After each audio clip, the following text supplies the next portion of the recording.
সবাইকে ওয়েলকাম। আজকের ভিডিওতে আমরা বিশদে আলোচনা করব step by step process US visa রেজ করার জন্য, যাতে ইউএস ভিসা রিজেক্ট না হয় বা রিজেকশন রেট অনেক কমে যায়। তো এই ভিডিওটা পুরোপুরি দেখার জন্য অনুরোধ রইল। আর এই ভিডিওটা দেখার পরেও যদি কোনো ইনফরমেশনের দরকার হয় অবশ্যই আমাদের কমেন্ট বক্সে জানাবেন। যদি কিছু ইনফরমেশন মনে হয় যে মিসিং বা ক্ল্যারিফাই হয়নি, তাহলে আমরা সেখানে উত্তর দেওয়ার চেষ্টা করব। প্রথম কোশ্চেন হচ্ছে ইউএস ভিসা কেন করবেন। ইউএস ভিসা কিন্তু ইউএস ঘোরার জন্যই খালি নয়। ইউএস ভিসা হচ্ছে এমন একটা ভিসা যেটা যদি আমাদের ইন্ডিয়ান পাসপোর্টে থাকে তাহলে অনেক অন্য কান্ট্রির ভিসা আপনার পেতে সুবিধা হবে, বা আপনি ই ভিসা করে নিতে পারবেন, বা হয়তো ভিসা ফ্রিও হয়ে যেতে পারে। ইউএস ভিসা থাকলে কোন কোন কান্ট্রিতে আপনি ভিসা ফ্রি যেতে পারেন, বা ই ভিসা করলে হয়ে যায়, বা ভিসা করার জন্য সুবিধা হয়, এই বিষয়ক আমরা আরেকটা ভিডিও বানাবো। তো সেই ভিডিওতে সব ডিটেলস থাকবে যে ইউএস ভিসাতে কি কি কান্ট্রি আরামসে ঘোরা যায়। ডিএস 160 যে লিঙ্কটা সেটা আমি ডেসক্রিপশন বক্সে দিয়ে দেবো, ওইটায় ক্লিক করলে তো আমরা ডিএস 160টা দেখতে পাবে। প্রথম কথা, প্রথমে যে এই অ্যাপ্লিকেশনটা ডিএস 160 ফিল আপ করার জন্য কিন্তু কিছু কিছু ডকুমেন্ট একদম হাতের কাছে নিয়ে বসতে হবে। সেটা হচ্ছে গিয়ে পাসপোর্ট ইনফরমেশন, তারপর পাসপোর্টের এক্সপায়ারি, সব ইনফরমেশন আর কি, পাসপোর্ট রিলেটেড সব ইনফরমেশন, এমপ্লয়মেন্ট ইনফরমেশন মানে এখন কোথায় কাজ করেন, আগে কোথায় কাজ করতেন, সব যাবতীয় তথ্য, schooling information till means 10th 12th graduation বা পোস্ট গ্রাজুয়েশন, সব ইনফরমেশন ডকুমেন্টগুলো নিয়ে কিন্তু আমরা এই ডিএস 160টা ফিল আপ করতে বসবো। যে এই ডিএস 160 ফর্মটা যখন প্রথম খোলা হয় তখন দিতে হয় যে কোনখান থেকে ফার্স্ট অ্যাপ্লাই করবে, কোন সেকশন থেকে বা কোন দেশ থেকে, কোন জায়গা থেকে, আর তার সাথে একটা ক্যাপচা আছে, ওটা ফিল আপ করার পরেই নেক্সট স্টেপে যেতে হবে। প্রথমে ঢোকার পরে এখানে একটা অ্যাপ্লিকেশন আইডি জেনারেট করবে। এই অ্যাপ্লিকেশন আইডিটা কিন্তু খুব ইম্পর্টেন্ট, মানে মাঝে মাঝে কি হয় আর কি, সাইটটা ডাউন হয়ে যায় বা কোনো কারণের জন্য এই অ্যাপ্লিকেশন আইডিটা তখন দরকার লাগবে জিনিসটাকে, মানে অ্যাপ্লিকেশনটাকে রিট্রিভ করার জন্য। আর এটাও ওরা খুব রেকমেন্ড করে যে আমরা প্রত্যেকটা পেজ যখনই কমপ্লিট করার জন্য এবং প্রত্যেকটা পেজ করার পরেই যেন অ্যাপ্লিকেশনটাকে সেভ করি। এরপরে এই যে পেজটা রয়েছে এই পেজটায় আর কি মেইনলি পার্সোনাল ইনফরমেশন গুলো দিতে হবে, মানে নাম, ডেট অফ বার্থ, সেই সব অ্যাড্রেস, সেই সব ইনফরমেশন গুলো দিতে হবে হচ্ছে এই পেজটাতে। নেক্সট যে পেজটা সেটা ন্যাশনাল আইডেন্টিফিকেশন নাম্বার, এইটা হচ্ছে one of the important. Nationality ইন্ডিয়ানদের জন্য ইন্ডিয়ানই ধরে নিলাম। তো ন্যাশনাল আইডেন্টিফিকেশন নাম্বারে যদি আমাদের আধার কার্ডটা দেওয়া যায় সেইটা আমরা দিতে পারি, বা যদি কেউ কিছু না দিতে চান তাতেও কোনো অসুবিধা নেই, ওটা একটা ম্যান্ডেটরি ফিল্ড নয়। তবে আমি রেকমেন্ড করবো আর কি যে আধার কার্ডটা দিয়ে দিতে এবং as a one of the document হিসেবে আধার কার্ডটা নিয়েও যেতে। নেক্সট হচ্ছে আমরা কোন ভিসার জন্য অ্যাপ্লাই করছি। মেইনলি অনেক ভিসা প্রসেস রয়েছে, আমরা এখানে অ্যাপ্লাই করছি tourist visa, basically B1 B2 ভিসার জন্য আমরা এখানে অ্যাপ্লাই করব। তো এই B1 বা B2 জন্য আমরা অ্যাপ্লাই করব, এটা মোটামুটি অ্যাপ্রুভ হলে 10 বছরের জন্য দেয়, যেখানে মাল্টিপল এন্ট্রিতে ইউএসএ এন্টার করা পসিবল হয়। আর নেক্সট হচ্ছে যে স্পেসিফিক ট্রাভেল প্ল্যান আছে কি নেই সেটা।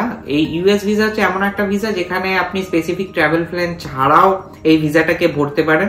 আপনি একটা ইন্টেন্ডেড ট্রাভেল ডেট দিয়ে ইনফরমেশন প্রোভাইড করতে পারেন, বা যদি আপনার সত্যিই ট্রাভেল প্ল্যান থাকে বা আপনি যেতে চান ইউএসএ তে, বা মোটামুটি মোরাললেস আইডিয়া আছে কবে যেতে চান, তো আপনি একটা এক্সাক্ট ফুল আইটিনারিও প্রোভাইড করতে পারেন, সেটাও দেওয়া পসিবল।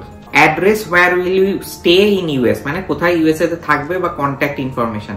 তো দুটো অপশন হতে পারে, এক হচ্ছে আপনারা যদি ওখানে কোনো রিলেটিভ বা বন্ধুর বাড়ি আছে আপনি তার সাথে কথা বলে সেই ইনফরমেশন প্রোভাইড করতে পারেন, বা কোনো booking.com থেকে কোনো একটা হোটেল যেটা রিলায়েবল হোটেল মনে হচ্ছে সেই, বিকজ booking.com এর মোরাললেস বেশিরভাগ হোটেলেই ফ্রি ক্যান্সেলেশন থাকে, সেরকম একটা হোটেলের ইনফরমেশন দিয়ে তার যে ডিটেলস গুলো সেই ডিটেলস গুলো প্রোভাইড করতে পারেন। কিন্তু সেক্ষেত্রে আর কি সেই ইনফরমেশন গুলোর যে ডিটেলসটা সেই ডকুমেন্টটাও প্রোভাইড করতে হবে অ্যাজ এ পার্ট অফ আপনার ভিসার ডকুমেন্ট হিসেবে। নেক্সট যে গ্রুপটা সেটা হচ্ছে গিয়ে ট্রাভেল কম্প্যানিয়ন। তো আপনি যদি আমার সাথে, যেহেতু আমার ওয়াইফ মৌলিমা যাবে বা যায়, তো সেই জন্য আমি ওর নামটা প্রোভাইড করেছি। আপনারা যদি একা হন সেখানেও আর কি সেই ইনফরমেশন দিতে পারেন। একটা জিনিস মনে রাখতে হবে যে এই DS-160 ফর্ম ফিল আপ করার মেন মানে মোটো হবে আর কি, যাতে আমাদের কোনো রিজেকশন না হয়, যে আমাদের সব ইনফরমেশন যেন ট্রু টু আওয়ার সেলফ থাকে, মানে আমরা জানি যে এটাই সত্যি এবং এতটা অবধি সত্যি, এবং সেই ইনফরমেশন গুলো আমরা দেওয়ার চেষ্টা করব। কেননা একটু যদি এদিক ওদিক হয় আর কি, মানে DS-160 ফর্ম ফিল আপ করার এবং আপনার ডকুমেন্ট বা আপনার কথা ইন্টারভিউ এর সময় ওই এর উপরেই ইন্টারভিউ হবে, সেটা আমি পরে বলছি। তো সেই ইনফরমেশন গুলো যেন একদম সত্যি হয়, তবেই আপনাকে আর কি মানে কোনো there is no other version of it, so সেইটা একদম খেয়াল রাখতে হবে। আর নেক্সট যে ইনফরমেশনটা আর কি সেখানে হচ্ছে, আপনার যদি আগে অলরেডি কোনো US ভিসা হয়ে থাকে বা অ্যাপ্লাই করে থাকেন, আপনি গিয়ে থাকেন, সেই সব ইনফরমেশনও এরা প্রোভাইড করতে চায়, এরা চায় আর কি সেই সব ডিটেলস। ওখানে একটু অ্যাডভান্টেজ থাকে যদি আপনাদের অলরেডি একবার US ভিসা হয়ে গিয়ে থাকে, বাট মানে যাদের হয়নি, যারা প্রথমবার করছেন তাদেরও কোনো অসুবিধা নেই, সেক্ষেত্রে আর কি নো করে আপনি নেক্সট স্টেপে এগিয়ে যাবেন। এই যে সেগমেন্টটা, এই সেগমেন্টে আমাদের সব অ্যাড্রেস ইনফরমেশন দিতে হবে, ফোন নাম্বার দিতে হবে, ইমেল অ্যাড্রেস দিতে হবে। আর একটা মেজর ইনফরমেশন হচ্ছে গিয়ে এখানে সব সোশ্যাল মিডিয়ার ইনফরমেশনও দিতে হবে। যদি আপনাদের কোনো সোশ্যাল মিডিয়া থাকে সেই সব মানে ইনফরমেশনও দেওয়া উচিত আমি মনে করব, বিকজ সেটা আপনার কেসটাকে বিল্ড করতে অনেক সাহায্য করবে। আমাদের যেমন এই ইউটিউবের চ্যানেলটা রয়েছে বা একটা ফেসবুকের ব্লগের চ্যানেল রয়েছে, তো সেই ইনফরমেশন গুলো আমরা এখানে দেওয়ার চেষ্টা করেছি। এটা আমাদের কেসটাকে বিল্ড করতে সাহায্য করেছে যে হ্যাঁ মানে এরা এতটা ট্রাভেল করেছে, তো এদের একটা ট্রাভেল হিস্ট্রিও আছে, তো এগুলো অনেক ক্ষেত্রে এনারা দেখে থাকেন। যেটা সেগমেন্টটা সেটা হচ্ছে কন্ট্যাক্ট পারসন আর কন্ট্যাক্ট ইনফরমেশন ইন US। সেক্ষেত্রেও আমি বলবো যে যদি আপনার কোনো বন্ধু বান্ধব বা রিলেটিভ USA তে থাকে, তাদের সাথে কথাবার্তা বলে সেই ইনফরমেশন গুলো আপনারা প্রোভাইড করতে পারেন। যেমন আমাদের বন্ধু দেবার্ঘ রয়েছে আছে USA তে, তো আমরা বেশিরভাগ ক্ষেত্রে ওর ডিটেলসই প্রোভাইড করি। বা যদি আপনাদের সেক্ষেত্রে সেরকম ইনফরমেশন মানে সেরকম কেউ না থাকে, সেক্ষেত্রে আপনারা আমি যেটা আগে বলছিলাম আর কি, booking.com থেকে কোনো হোটেলস বুক করে নিয়ে সেই ইনফরমেশনও আপনারা দিতে পারেন, কিন্তু সেক্ষেত্রে ওই ডকুমেন্টটাও প্রোভাইড করা জরুরি। দেন ফাইনালি হচ্ছে father's and mother's information, date of birth, সেই সব ডিটেলস গুলো লাগবে, এবং কোনো ইমিডিয়েট রিলেটিভ আছে কিনা সেই USA তে সেই ইনফরমেশন ওরা চায়। এবার যদি একদম কোনো ইমিডিয়েট রিলেটিভ বা একদম ফ্যামিলির কেউ, নিজের ফ্যামিলির কেউ থাকে, তাহলে উচিত সেই ইনফরমেশন গুলো প্রোভাইড করা। বাট সেরকম খালি বন্ধু বা একটু দূরের রিলেটিভরা যদি থাকে, তাহলে সেটা সেই ইনফরমেশন গুলো আপনারা নাও দিতে পারেন। মানে এটার কোনো অ্যাডেড অ্যাডভান্টেজ আছে কি নেই সেটা আমি বলতে পারবো না, বাট ওই মানে যেটা আমি আগেও বলছিলাম যে be true to your self, মানে যদি থাকে দিয়ে দিন, যাতে আপনাকে পরে কিছু চিন্তা ভাবনা না করতে হয়। যদি না থাকেন অবশ্যই আপনি এটাকে স্কিপ করতে পারেন। অ্যান্ড ফাইনালি কিছু সিকিউরিটি কোশ্চেন্স থাকে, সেগুলোর প্রত্যেকটারই অ্যান্সার মোরলেস নো হয়, but again true to your self, যেখানে যেটা বেটার, যে ইনফরমেশনটা মনে হচ্ছে দেওয়া জরুরি বা যেটা চেঞ্জ মনে হচ্ছে অন্যরকম, সেই ইনফরমেশন গুলো দেখে দেখে দিন। আর যেটা আমি আগেও বলেছি আর কি, প্রত্যেকটা মুহূর্তে কিন্তু এই অ্যাপ্লিকেশনটা সেভ করে যাবেন, বিকজ ইন কেস আর কি মাঝখানে কিছু গন্ডগোল হয়ে গেল বা সার্ভার ডাউন হয়ে গেল, যাতে আপনি আবার অ্যাপ্লিকেশনটাকে ওই অ্যাপ্লিকেশন আইডি দিয়ে রিট্রিভ করে নিতে পারেন। তো ফাইনালি এই সব ডিটেলস গুলো ভরার পর প্রিভিউ মতন ওরা প্রোভাইড করে। প্রিভিউতে যদি দেখে মনে হয় সব information is correct and true to yourself, then আপনারা এই DS-160টা সাবমিট করে দিতে পারেন। এবার DS-160টা সাবমিট করার পরে এইরকম একটা ফর্ম জেনারেট হয়, যেখানে আপনার মোটামুটি মোরাললেস সবকটা ডিটেলস, কোথায় আপনি অ্যাপ্লাই করেছেন, মানে কোন জায়গায় জন্য আপনি অ্যাপ্লাই করেছেন, কোন জায়গা থেকে, সেই সব ইনফরমেশন গুলো এখানে এইরকম একটা ডকুমেন্ট থাকে। এই ডকুমেন্টটাও কিন্তু খুব জরুরি ডকুমেন্ট, বিকজ এই ডকুমেন্টটাই হচ্ছে ওয়ান অফ দ্য ডকুমেন্ট যেটা আপনাকে নিয়েও যেতে হবে পরবর্তীকালে, যখন আমরা আলোচনা করবো আর কি বায়োমেট্রিকের জন্য বা US যে ভিসা ইন্টারভিউ হবে সেই সময়। তো এটা একটা খুব ইম্পর্টেন্ট ডকুমেন্ট, তো এটাকে সাবধানে কিন্তু সেভ করে রাখবেন। DS-160 ফর্মটা ফিল আপ করার পর আপনাকে ভিসা ফিটা পেমেন্ট করতে হবে। এটা হচ্ছে বেসিক্যালি $185, এখন অ্যাটলিস্ট $185 নেয় পার হেড। তো মেনলি যে কোনো ক্রেডিট কার্ড বা ডেবিট কার্ডে যদি আপনাদের ইন্টারন্যাশনাল ট্রানজাকশন অ্যাক্টিভ করা থাকে, তাহলে সেই দিয়েও আপনারা ইউএস ভিসা কিন্তু ভিসা ফিটা পে করতে পারবেন। আর পে করা হয়ে গেলেই আপনাদের মেলে এবং পে করার পরেও আর কি একটা ডকুমেন্ট বা একটা রিসিপ্ট জেনারেট হবে। তো ওই রিসিপ্টটাকেও কিন্তু আপনারা খুব সাবধানে রাখবেন, বিকজ ওটা কিন্তু একটা মেজর ডকুমেন্ট যেটা লাগবে আপনার পরবর্তীকালে বায়োমেট্রিক বা ইন্টারভিউ এর সময়। নেক্সট ইম্পর্টেন্ট ফেজ হচ্ছে গিয়ে slot booking for biometric and US visa interview. তো এটা একটা one of the major challenge as well, because যদি কলকাতা বা ইন্ডিয়ার যে কোনো জায়গা থেকে আমরা দেখেছি আর কি যে এটার মোটামুটি একটা ওয়েটিং টাইম থাকে অলমোস্ট ওভার আ ইয়ারের মতন থাকে। তো কিন্তু এটার মেন যেটা ইম্পর্টেন্ট থিং হচ্ছে এই স্লট বুকিংটা কিন্তু আপনাকে আপনার DS-160 সাবমিট হওয়া 90 দিনের মধ্যেই অ্যাপ্লাই করতে হবে। মানে আপনি হয়তো স্লটটা পাচ্ছেন 1 বছর পরে, কিন্তু আপনি আগে স্লটটাকে বুক করে রাখতে হবে বা স্লটটাকে লক করে রাখতে হবে কিন্তু ওই 90 দিনের মধ্যেই, না হলে কিন্তু আবার আপনাকে ফ্রেশ করে DS-160 ভরতে হবে, আবার আপনাকে ফ্রেশ করে ওই ভিসা ফিজও $185 ভিসা ফিজও দিতে হবে। প্রথমে যে স্লটটা হয়তো আপনি যে 1 বছর বা মেবি 1 বছর 1.5 বছর পরে পাবেন আর কি, সেই স্লটটাকে আপনি তাও মাঝে মাঝে চেক করবেন, বিকজ মাঝে মাঝে কি হয় অনেক সময় অনেক লোক ক্যান্সেল করে দেয় এদিক ওদিক থেকে। তো যখন হঠাৎ করে ক্যান্সেল হয়ে যায় তখন হয়তো অনেক কাছের স্লট বা মেবি আরেকটু আপনি যখন অ্যাপ্লাই করেছেন তার থেকে আগের কোনো একটা স্লট কিন্তু অ্যাভেলেবেল হয়ে গেলেও হয়ে যেতে পারে।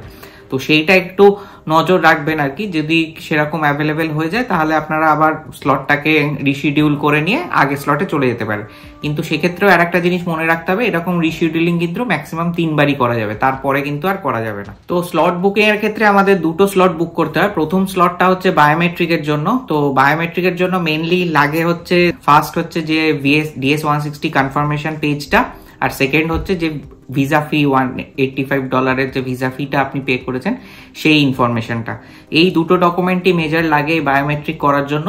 কিন্তু খেয়াল রাখবেন বায়োমেট্রিকে যাওয়ার সময় আর কি ল্যাপটপ বা অন্য কোনো ইলেকট্রনিক গ্যাজেটস নিয়ে যাবেন না, বিকজ ওখানে কিন্তু ওইগুলোকে কোনোটাকেই অ্যালাউ করবে না। আর বায়োমেট্রিক হওয়ার পরে আর কি আপনাদের পাসপোর্টের পেছনে একটা স্টিকার লাগিয়ে দেবে, সেখানে বেসিক্যালি থাকে হচ্ছে গিয়ে ওই অ্যাপ্লিকেশন নাম্বারটা, DS-160 অ্যাপ্লিকেশন নাম্বারটার বারকোডটা।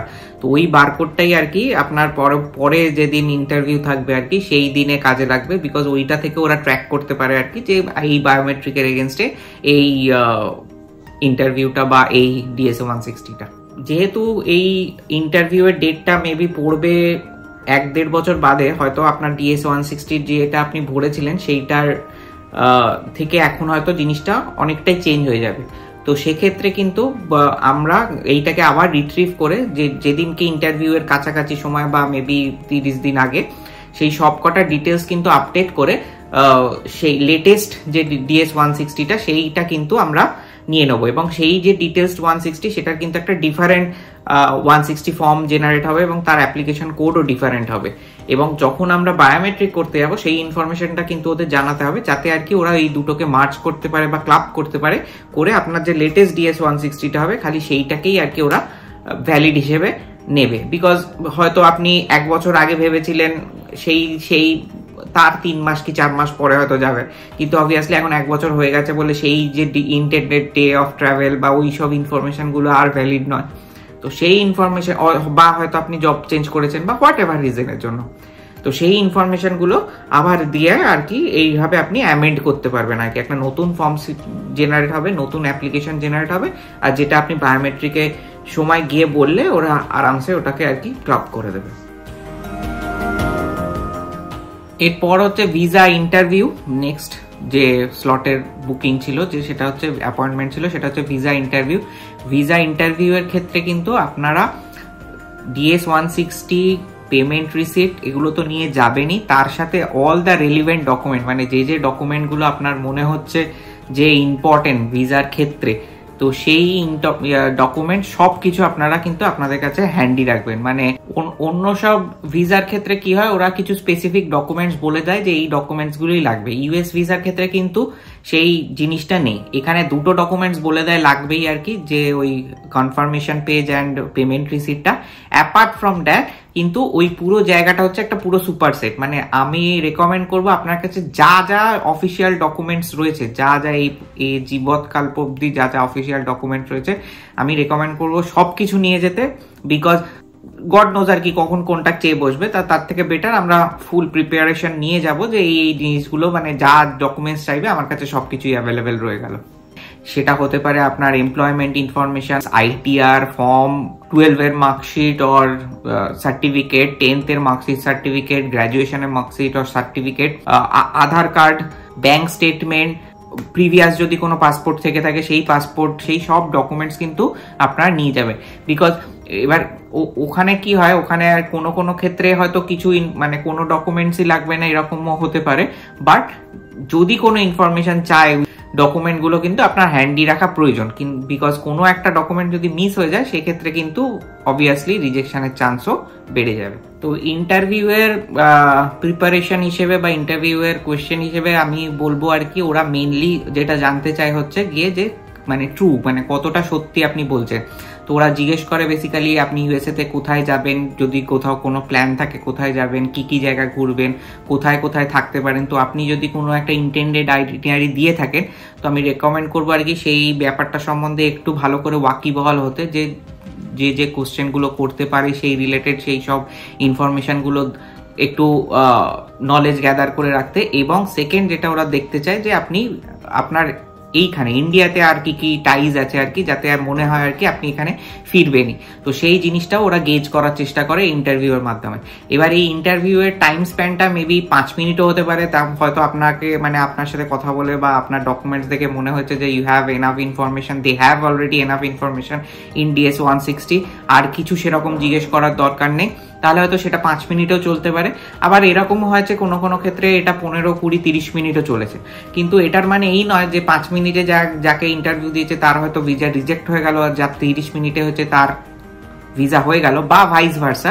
এটা কিন্তু নয়, এটা পুরোপুরি ডিপেন্ড করে হচ্ছে আপনি কতটা সত্যি বলেছেন এবং কতটা সত্যি এখন বলছেন এবং কতটা সত্যি আপনি মানে এবং আপনার DS 160 এই দুটো যদি ম্যাচ করে এবং ওদের কাছে এনাফ ওরা যদি কনফার্ম হয় এই ইন্টারভিউতে যে হ্যাঁ আপনি একটা জেনুইন ট্রাভেল করতেই ভিসাটা করেছেন এবং আপনি ফিরেও আসবেন ইন্ডিয়াতে, ওখানে আপনার থাকার কোনো ইচ্ছা নেই আর কি, আপনি একটা নির্দিষ্ট ঘোরার টাইমের পর আপনি ফিরে আসবেন, তো সেই ইনফরমেশন যদি ওদের কাছে চায় তাহলে ওরা কিন্তু ভিসাটা দিয়ে দেবে, কোনো ভিসা রিজেক্ট করবে না।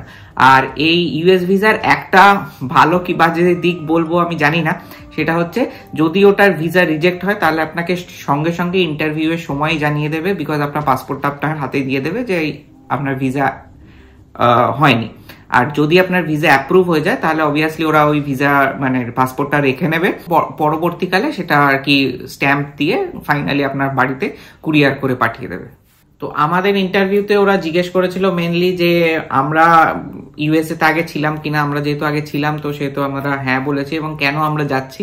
তো আমরা বললাম যে আমরা অলরেডি 40 স্টেটস ইউএসএ তে ঘুরেছি আর বাকি 10টার মধ্যে কয়েকটা ঘোরার আমাদের ইচ্ছে আছে, তো সেই জন্য আমরা যেতে চেয়েছি ইউএসএ তে। তো তখন ওরা বেশ ইন্টারেস্টেড হয়ে জিজ্ঞেস করলো আর কি কোন কোন স্টেটগুলো আমরা ঘুরছি বা ঘুরবো আর কি, আর কোনগুলো ঘুরেছি বলে বেটার লেগেছে সেই সব ইনফরমেশন গুলো। তো যেহেতু আমরা আর কি প্যাশনেট অ্যাবাউট ট্রাভেলস, তো এই সব জিনিসগুলো আমাদের একদম মানে কণ্ঠস্থই থাকে বলতে গেলে। তো আমরা সেই সব ইনফরমেশন গুলো দিয়েছি যেগুলো আমরা জানিও, অ্যাজ ওয়েল অ্যাজ আমরা ইনফর্ম মানে করেও ছিলাম ভায়া DS 160। তো সেই সব ডিটেলস গুলো আমরা যেহেতু দিয়েছিলাম, তো আমাদের ইন্টারভিউটা কিন্তু খুব বেশিক্ষণ চলেনি, মানে 5 মিনিটের মধ্যেই ওরা ডিসিশন জানিয়ে আমাদের পাসপোর্টটা রেখে নিয়েছিল। যখন আপনার এই ভিসা অ্যাপ্রুভ হয়ে যাবে ওরা আপনার পাসপোর্টটা রেখে নেবে, তারপরেও দুটো প্রসেস আছে আর কি, মানে আইদার আপনি কুরিয়ার করে দিতে পারেন, মানে কুরিয়ার অপশন চুজ করতে পারেন, যেটা আমরা চয়েস করেছিলাম। তো তাহলে কি হবে, একটা নির্দিষ্ট মানে ব্লু ডার্টের কুরিয়ার ওরা কিছু অ্যামাউন্ট ওরা নেয় আর কি, সেইটা নেওয়ার পরে ওই ডিটেলস গুলো ভরতে হয় আর কি, address information, telephone and other detail, তখন ওরা কুরিয়ারে পুরো পাসপোর্টটা পাঠিয়ে দেয়। এছাড়াও একটা কালেকশনেরও অপশন আছে, সেটা আমরা কখনো অ্যাভেল করিনি, তো সেরকম ভাবেও আর কি অনেকে গিয়ে কালেক্টও করে, কিন্তু আমরা কুরিয়ারটাই নিয়েছিলাম। আশা করি এই প্রসেসগুলো ফলো করলে নিশ্চয়ই আপনাদের ইউএস এর ভিসা অ্যাপ্রুভ হবে, সেরকম কোনো রিজেকশন হবে না। আর এটা ছাড়া যদি আপনাদের অন্য কোনো কোয়েশ্চেন থাকে বা মনে হয় যে এই ইনফরমেশনগুলো দরকার বা মিসিং, সেগুলো আমাদের নিশ্চয়ই কমেন্টে জানান, আমি যত সম্ভব আমরা চাই উত্তর দেওয়ার চেষ্টা করব। আর যদি আপনারা এই প্রসেস ফলো করে বা এই ভিডিও দেখে ইউএস ভিসা অ্যাপ্লাই করেন এবং পেয়ে যান, তাহলে অবশ্যই আমাদের কমেন্টে জানাবেন, আমাদের খুবই ভালো লাগবে। ভিডিওটা ভালো লাগলে অবশ্যই লাইক করুন, বন্ধুদের সাথে শেয়ার করুন, আর চ্যানেলে নতুন হলে অবশ্যই সাবস্ক্রাইব করে নিন। দেখা হচ্ছে পরের ব্লগে।